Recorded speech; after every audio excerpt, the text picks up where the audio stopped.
Sama dude, SaiyanSalamander here. Initially I had another Smash Bros video planned for you all, but then something way more important got announced. Nickelodeon All Stars Brawl. While the game looks amazing, I don't think it'll ever top Smash Bros for me. I'm just more into Nintendo and gaming overall than Nickelodeon. I did watch a few shows on the channel, but there's only really one series that can make me really excited when we get a new character reveal, and that series is Avatar. Avatar's still one of my favourite series to date, so I figured why not make a wish list of my favourite characters who I'd want to see playable, since if I made a top fighters wish list for the game, they'd all just be Avatar characters anyway, for at least the top 20. And since I couldn't decide on who to kick out my top 10 wish list, I decided to make a top 12 wish list instead. Quick note before I start, it seems like Aang and Korra are both on the box art for this game, and they'd 100% be in it if we got Avatar reps in All Stars, so neither of them will be included in this list. So with that out of the way, let's kick things off with number 12. So first up on this list is everyone's favourite flying lemur from The Last Airbender, Momo. Honestly, I just thought either Appa or Momo would be a really funny joke character, but Momo felt easier to implement due to its size. Appa could still be summonable for a few of Momo's attacks, and maybe Momo could steal some cabbages from the Cabbage Man to yeet at their opponents too. I'm thinking Momo would be pretty fast, but have fairly weak attacks, and the moves would be full of scratches, tail smacks, and item throwing, so I can see them being a very spammy and annoying character to fight.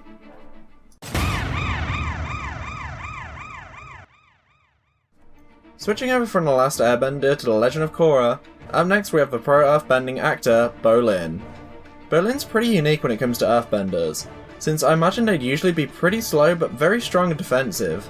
Meanwhile, Bolin seems to be a bit more floaty for an earthbender, dodging those attacks rather than taking them head on, and launches earth discs that are used in pro bending matches instead of huge boulders.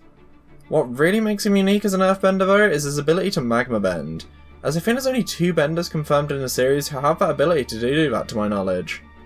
He'd probably go for more fast, weaker paced attacks with his earthbending to build up damage, and then finish off the opponent with some slow but strong magma bending to attack, making for a pretty versatile character that can change up their attacking style in an instant.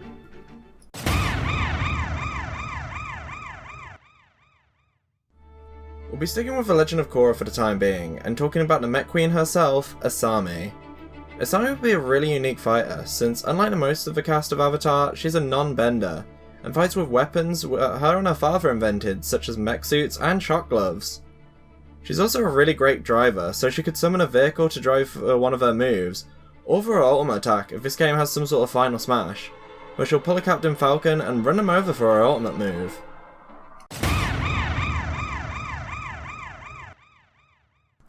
One character type that I can't see Nickelodeon All Star Brawl having a lot of is villains, and I personally think that The Legend of Korra had better villains across the series than The Last Airbender, and the first of those great villains is Omen.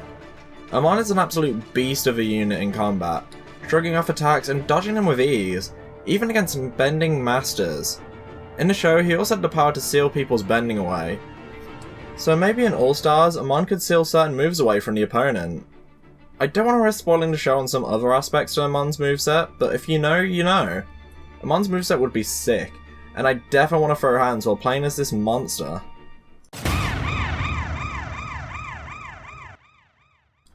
Another villain from Avatar I'd love to see is Zaher from Book 3 of The Legend of Korra. He'd be a pure airbender, but he wouldn't fight like the standard one. He's self-taught in the art, and has created his own unique style of martial arts from studying the others across the world. As well as this, airbenders typically excel at speedy moves that dodge the opponent's attack, and use their strength against them, as they're very much a pacifistic society. However, Zaher is ruthless, being a lot more aggressive with his airbending, even stealing oxygen out of another character's lungs at one point in the series. It'd be really stupid seeing Zaher absolutely destroying characters like Patrick Star and Timmy Turner's dad in All Stars, but that's just part of the Smash Bros. Charm, where you get to see the most stupidest of matchups like the villager from Animal Crossing smacking up Snake from Metal Gear.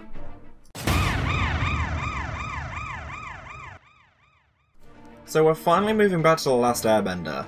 The next character on the list is everyone's favourite tea-loving uncle, Iroh. As well as being a fan favourite character, I feel like Iroh is a really unique firebender, since he learns the ways of the other elements and adapts that into his firebending. For example, his lightning redirection is something that he learned from watching waterbenders, and he's probably got attacks that he learnt from researching the Air Nation and Earthbenders too. The main reason I want Iroh to be in the game though is because if we can taunt in this game, you know this man's about to pull up with a kettle and some piping hot tea, and I just want to be super BM to people and pour some tea after a kill. And if there's multiple taunts like Smash, he could pull out an instrument and start playing some tunes, which would be really funny. So while I partially want to see him in this game since he's a great character, I really think he'd be a funny addition as well.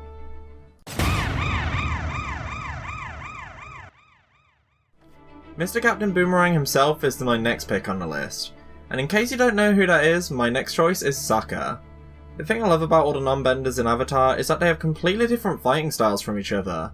Sokka's got his trusty boomerang, his club, spear, and a sword too. He's also a master tactician, so I can see him using different items across the series, like stink bombs for example. I feel like Sokka would basically be the Nickelodeon All Stars equivalent of Link, being a fairly well balanced character that has a lot of utility moves, making it hard to predict how he's going to attack. He's such a comedic character too that I can definitely see him having some joke moves in his arsenal, having some really funny taunts too. And the one that's absolutely necessary though is getting a kill on your opponent and hitting them with a spicy... That's rough, buddy.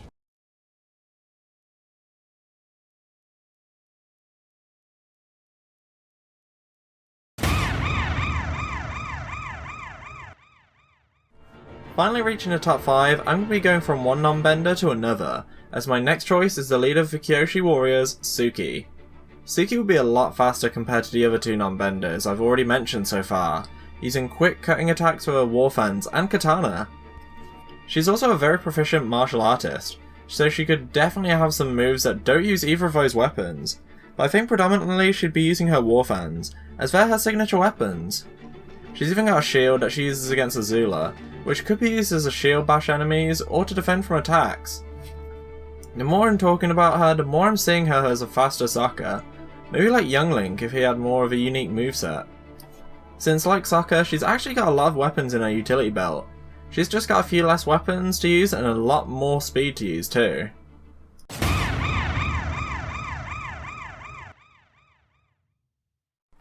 Aside from one character, I think most of these characters are going to be super predictable, since there's some major players that I haven't spoken about yet. And the first one of those main characters is the waterbending master, Katara. Katara's the first and only pure waterbender that I'll be talking about, so her moveset would be very different to the rest of the characters on this list. As she was Korra's waterbending master, I can see them sharing some moves, but Katara can't wield the other elements like Korra can, so she'll have a ton of other water and ice-based moves in her arsenal that Korra won't use in the game. I can see her being a fairly balanced mid-range fighter, and she'd probably be super annoying to fight since she could freeze enemies in their tracks and stop their movement, while doing some fairly quick to use attacks like Water Whip too. Maybe she could be like a stance change character, and use fast but weaker attacks while using waterbending, and she could switch to ice bending for slower, stronger attacks. Kinda like a water and ice themed Pyro and Mithra, just in one character.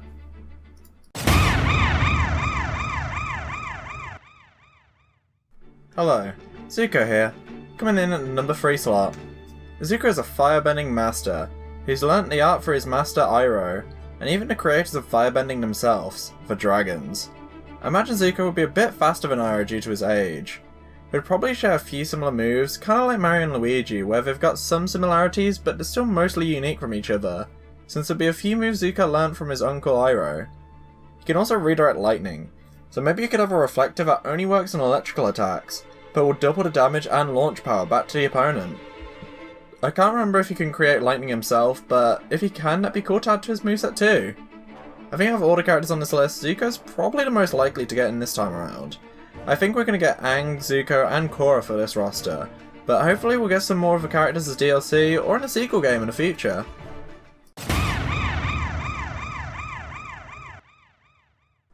The penultimate character on this list is the Blind Bandit, the greatest earthbender in the world, the Melon Lord herself, Toph Beifong.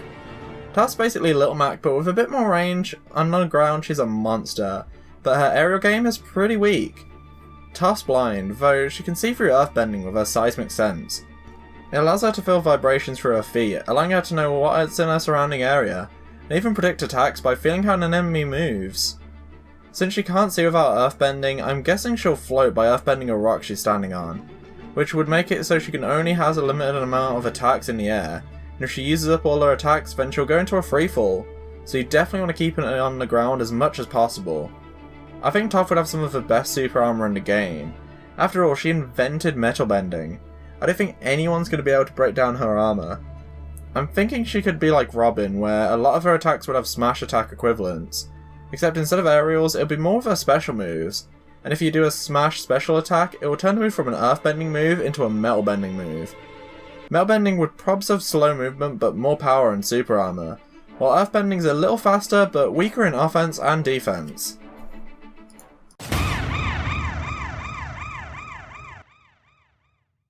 My final and number 1 pick for the series might be a little bit of an oddball choice for the number 1 slot at least, but she's one of my favourite characters of the series, and she'd definitely be my main if she ever got added into Nickelodeon All Stars one day, and that character is Ty Lee. Ty Lee is the final non-bender I'll be talking about in this video, and she'd be the fastest of the bunch, even faster than Suki. I'm thinking she'd be like Kazuya, Sonic, and Sheik all in one, having insane combo potential and speed by attacking opponents' pressure points, be able to run around the stage really fast, and be a great hit and run character.